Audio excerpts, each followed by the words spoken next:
Dan kita tanyakan lebih lanjut kepantasan Gibran Rakabuming menjadi cawapres. 48,9% menyatakan tidak pantas. Dan ada 38,2% menyatakan pantas. Saya pikir kalau kita lihat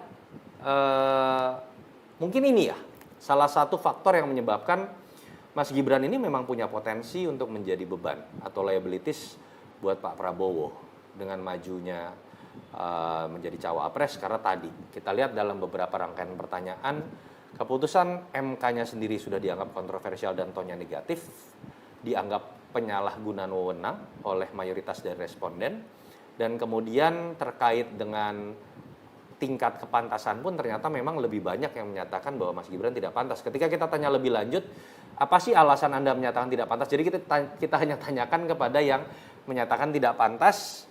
55,4% menyatakan masih terlalu muda, belum terlalu memiliki pengalaman menjadi pejabat publik. Kita tahu Kota Solo, Mas Gibran memang sudah menjabat, tapi kita tahu satu periode pun belum. Dan kemudian juga menjadi wali kota Solo ketika ayahnya masih berkuasa. Ayahnya juga dulu pernah menjadi wali kota Solo, dan Solo sendiri juga kalau saya tidak salah hanya memiliki 5 kecamatan atau beberapa kecamatan yang tidak terlalu besar, berbeda dengan ayahnya yang sebelum lompat menjadi seorang calon presiden pernah masuk ke dalam gubernur DKI ya, jabatan gubernur DKI yang adalah ibu kota negara juga. Yang kedua, majunya Gibran Rakabuming sebagai calon wakil presiden merupakan praktek politik dinasti yang sedang dilakukan oleh Presiden Jokowi. Jadi ternyata cukup besar. Ada 26,7% yang memang merasa ketidakpantasan disebabkan karena ini adalah bagian dari politik dinasti. Ada 12,4% dengan bahasa yang lebih negatif lagi tonnya, bahwa majunya Gibran Rakabuming sebagai calon wakil presiden merupakan bentuk nyata penyalahgunaan kekuasaan oleh Presiden Joko Widodo. Ini linear dengan data terkait dengan keputusan MK yang dianggap sebagai bentuk penyalahgunaan wewenang.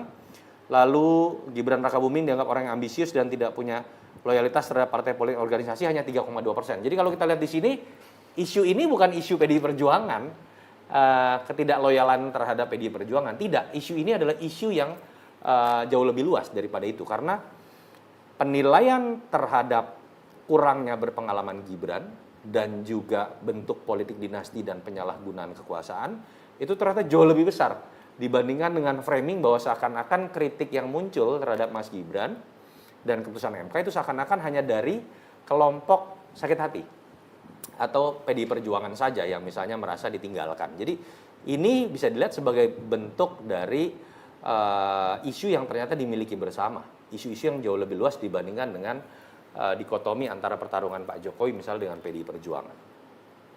Kita tanyakan juga khusus mengenai politik dinasti, apakah Bapak Ibu Saudara setuju atau tidak setuju dengan praktek politik dinasti?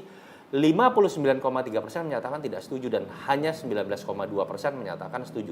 Saya pikir pertanyaannya sering diajukan juga dalam beberapa fenomena pilkada yang ada di beberapa daerah, dan saya pribadi tidak menyangka isu ini kemudian menjadi isu nasional dalam konteks pilpres ketika seorang presiden masih berkuasa dan itu terjadi pada sosok Jokowi.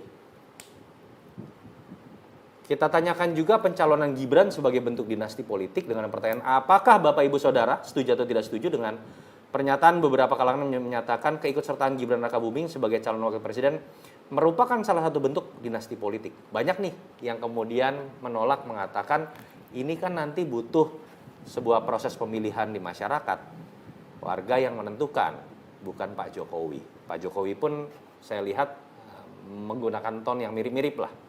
Seperti teman-teman PSI agak mirip tuh template-nya. Tapi ketika kita uji di publik, 49,3% menyatakan setuju. Ini bentuk dinasti politik. Dan 31,9% menyatakan tidak setuju. Mungkin sesuai dengan narasi yang diungkapkan oleh Jokowi ataupun teman-teman PSI dan sebagian relawannya.